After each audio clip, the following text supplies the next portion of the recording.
በዛሬው ቪዲዮ የምንመለከተው በኢትዮጵያን ኤርላይንስ አቪዬሽን ዩኒቨርሲቲ በካቢን ክሩ ዲፓርትመንት ለትሬኒ ካቢን ክሩ ወይንም ለሰልጣኝ የበረራ አስተናጋጅነት የሚሰጡ ኮርሶች ምን አይነት ናቸው የሚለውና በትምህርታችሁ ቆይታ ወይንም ኮርሱን ስትጨርሱ ምን ያህል ውጤት ማስመዝገብ አለባችሁ ማለትም ብቁ ካቢን ክሩ ለመሆን ምን ያህል ውጤት ማምጣት አለባችሁ የሚለውና ትምህርቱ ጊዜ ወይንም የኮርሱ ጊዜ ምን ያህል ጊዜ ይወስዳል ግራጁዌሽኑስ ከዛ በተጨማሪ ሁሉ ትምህርት ላይ ጥሩ ውጤት ኖራችሁ ግን አንድ ነገር አለ ስራ እንዳትጀምሩ የሚያረጋችሁ ነገር እሱን ነገር መጨረሻ ላይ ነግራችኋለሁ ቪዲዮውን እስከመጨረሻው ተከታተሉኝ ወደ ዋናው ሐሳብ ስንሄድ በኢትዮጵያን ኤርላይንስ አቪዬሽን ዩኒቨርሲቲ ከሚሰጡት ኮርሶች መካከል በካቢን ክሩ ዲፓርትመንት ቤዚክ ካቢን ክሩ አቪዬሽን ሴፍቲ የሚባለው ሰፊውን ቦታና ብዙ ጊዜ የሚወስደው ይሄ የካቢን ክሩ ትሬኒንግ ቤዚክ ካቢን ክሩ አቪዬሽን ሴፍቲ የሚባለው ትምህርት ነው። ይህ ትምህርት እንደሚታወቀው አቪዬሽን እና ሴፍቲ በጣም ተያያዥ ነገሮች አሉት። ፎከስ የሚያደርገው በአቪዬሽን ሴፍቲ እና ካቢን ክሮች ስለ አቪዬሽን ሴፍቲ ፋሚላራይዝ እንዲያደርጉ ራሳቸውን ላይክ ሴፍቲ ፖሊሲ ኤንድ ፕሮሲጀርስ እነዚህ ነገሮች ትሬን ትደረጋላችሁ ወይንም ስልጠናው ይሰጣችኋል። ከዚህም በተጨማሪ አውሮፕላን ብዙ ጊዜ አደጋ ያጋጥመዋል ተብሎ ይጠበቃል። በዚህ ምክንያት ምንድነው ስለ አደጋዎቹ ቢከሰቱ ምን ያህል እና እንዴት ምን አይነት የአደጋ ጊዜ መከላከያ እቃዎችን ተጠቅመን አደጋውን መቀነስ እንችላለን ወይንም አደጋው ከመከሰቱ በፊት እንዴት ነው አደጋ እንዳይፈጠር ቅድመ ጥንቃቄ የምናደርገው የሚለውን ትሬን የምትደረጉበት የትምህርት አይነት ነው። ወደ ክላስ ስትሄዱ ብዙ ዲቴል ሰፋ ያለ ነገር ነው። እኔ እዚህ ጋር ሃይላይት ነው የምነግራችሁ። ሌላ ደግሞ አውሮፕላኖቹ ሁሉም አውሮፕላኖች አንድ አይደሉም። ላይክ ስፔሲፊኬሽን አላቸው። ለምሳሌ ኪው400 አገር ውስጥ ምንበራትና ኤርባስ 350-900 አንድ አይነት ፊውቸር የላቸውም። በእያንዳንዱ አውሮፕላን በመሄድ ስለ አውሮፕላኖቹ በር ስለ አደጋ ጊዜ እቃዎች አደጋ ጊዜ የምንጠቀማቸው የአደጋ መከላከያ እቃዎች አሉ። እነሱን የአውሮፕላኖቹ በሮች እንዴት ይከፈታሉ እንዴት ይዘጋሉ የትኛውን በር ነው ለአደጋ ጊዜ የምንጠቀመው የትኛውን በር ነው ለኖርማል ለመንገደኛ ሲገባ ሲወጣ የምንጠቀመው የሚለውና በዲቴል እያንዳንዱን ነገሮች እስከ ጥቅማቸው የምትማሩበት ነው። ወደ መጀመሪያ አካባቢ ያው ክላስ ውስጥ በቲዮሪ ነው የምትማሩት ግን እያንዳንዱን በቲዮሪ የተማራችሁትን ነገር ወደ አውሮፕላኖቹ በመሄድ እዛ በፕራክቲካል ትማራላችሁ ማለት ነው። ብዙን ፓርቲ የሚወስደው እንዳልኳችሁ ቤዚክ ካቢን ክሩ አቪዬሽን ሴፍቲ ነው። ወደ ክላስ ስትሄዱ በጣም ዲቴል እና በደንብ የምትማሩበት የትምህርት አይነት ነው። ሁለተኛው የኮርስ አይነት ደግሞ ዴንጀረስ ጉድስ ኤንድ ሬጉሌሽን ይባላል። ይሄ ምንድነው? በአያታ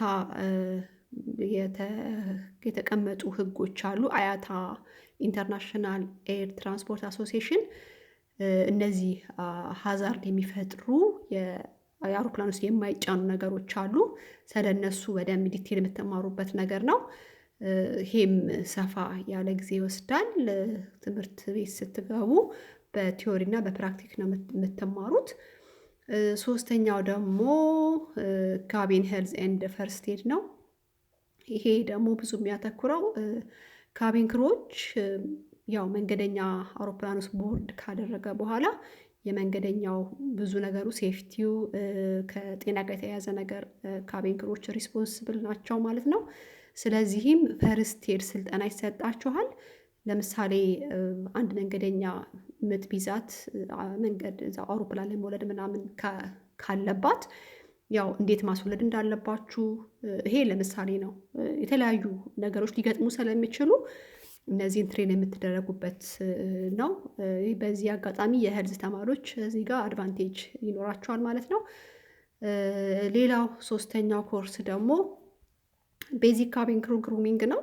ይሄ ደግሞ ስለ ራሳችሁ ላይፍ ስታይል እንዴት ራሳችሁን ጥሩ በላይፍ ስታይል መምራት እንዳለባችሁ በሰላይ ዩኒፎርም ስታንዳርድ ዩኒፎርም ስትለብሱ ምን አይነት ነገሮችን አብራችሁ ማድረግ አለባችሁ የሚለውን ለምሳሌ አየር መንገዶች የራሳቸው የሆነ ፕሮቶኮል አላቸው።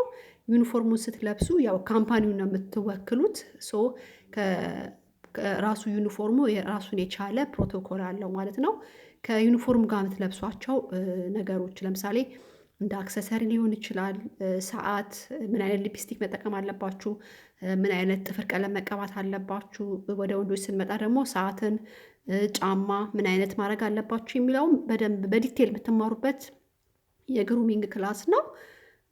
እንዳልኳችሁ እኔ እዚህ ጋር የምጠቅሰው ያው ለጀነራል ኖሌጅ ነው፣ ያው ኖሃው እንዲኖራችሁ ነው እንጂ ወደ ክላስ ስትገቡ በደንብ በዲቴል የምትማሯቸው ነገሮች ናቸው።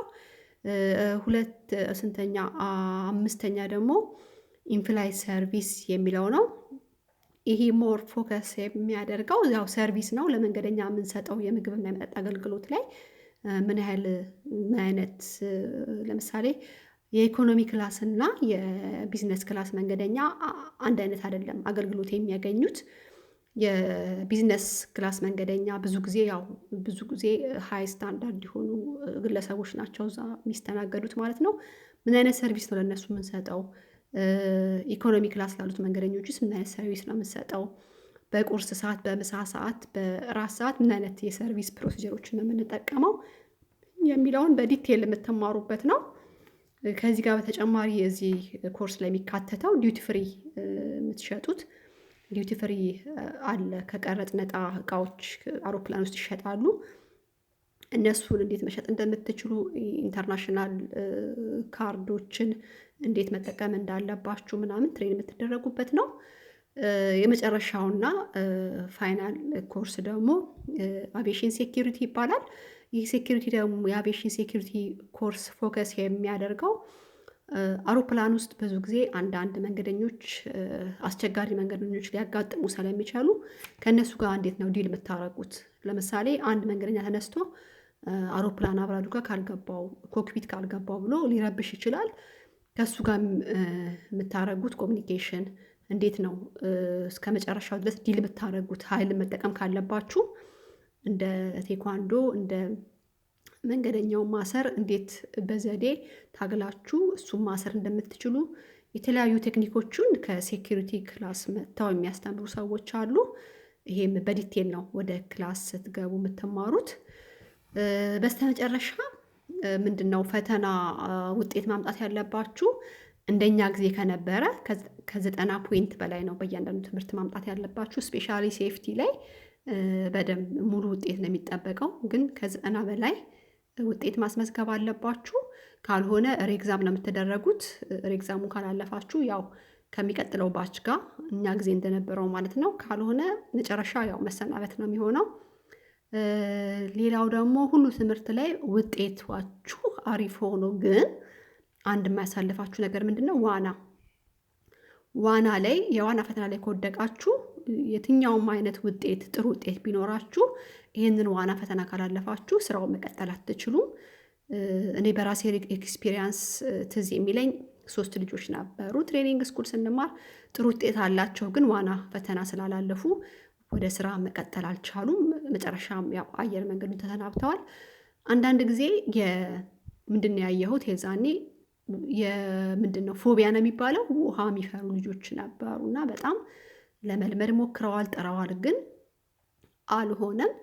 ያው ካቢን ክሩ ለመሆን የምታስቡ ልጆች ከወዲሁ በዚህ ጉዳይ ላይ እንድታስቡበት ላሳስባችሁ እወዳለሁኝ። ሌላው ደግሞ ግራጁዌሽን የሚሆነው ትምህርት ጨርሳችሁ ወደ ስራ ተሰማርታችሁ በረራ ጀምራችሁ ከ6 ወር በኋላ ተጠርታችሁ የዛን ጊዜ ካቢን ክሩ ግራጁዌሽን ይደረጋል ማለት ነው። አይዶን ነው አሁን እንደዛ እንደሆነ አላውቅም፣ ግን በእኛ ጊዜ እንደዛ ነበረ። ያው የአቪዬሽን ዩኒቨርሲቲ ቆይታችሁ ይሄን ይመስላል። የትምህርት ማቴሪያል በአጠቃላይ ሁሉ መጽሐፍ፣ እንደዛ የመሳሰሉት ነገሮች በኢትዮጵያን ኤርላይንስ አቪዬሽን ዩኒቨርሲቲ በካቢን ክሩ ዲፓርትመንት የተዘጋጁ ሞጁሎች፣ መጽሐፎች አሉ። እነሱን ልክ በመጀመሪያው ቀን ትረከባላችሁ ማለት ነው። በእነሱ መጽሐፎች መሰረት ነው ትምህርቱ የሚሰጣችሁ። ከዛም በተጨማሪ በየአመቱ ደግሞ እየተጠራችሁ ትሬኒንግ ይሰጣል። ይሄ በየአመቱ እንደ ሪፍሬሽመንት እንደ ሪከረንት ነገር ነው። እሱም ራሱን የቻለ ለአንድ ቀን የሚሰጥ ክላስ ነው፣ እንደ ሪቪዥን ማለት ነው። እዛ ላይም ስልጠና ፈተና አለ። ፈተናውን ማለፍ አለባችሁ። በየአመቱ ይቀጥላል ማለት ነው። ላይሰንሳችሁን እንደማደስ ማለት ነው። ይህን ይመስላል ከሞላ ጎደል። ወደ ትሬኒንግ ስኩል ስትገቡ ብዙ ዲቴል ነው በእያንዳንዱ ነገር ላይ የሚያጋጥማችሁ። ትምህርቱ ይሄን ይመስላል። ግን ወደ ትሬኒንግ ስኩል ከመግባታችሁ በፊት አንዳንድ ነገሮችን ብታነቡ ስለ አቪዬሽን ሴፍቲ፣ አቪዬሽን ቴርሚኖሎጂስ እና ብዙ ነገሩ አዲስ ነው የሚሆነው ከዚህ በፊት ከተማርናቸው ትምህርቶች ጋር ምንም የሚያገናኙ ነገር ስለሌለ በአንዳንድ ነገሮች ላይ ፋሚሊያራይዝ ሆናችሁ ራሳችሁን እስከዛ ድረስ ብትጠብቁ እያነበባችሁ ስለ አቪዬሽን ሴኪሪቲ፣ ስለ አቪዬሽን ሴፍቲ እና እስፔሻሊ ደግሞ አቪዬሽን ቴርሚኖሎጂዎችን በደንብ እያነበባችሁ ብትቆዩ መልካም ይመስለኛል። የዛሬው ቪዲዮ ይህን ይመስላል። በሚቀጥለው ቪዲዮ እስከምንገናኝ ድረስ መልካም ጊዜ። አመሰግናለሁ።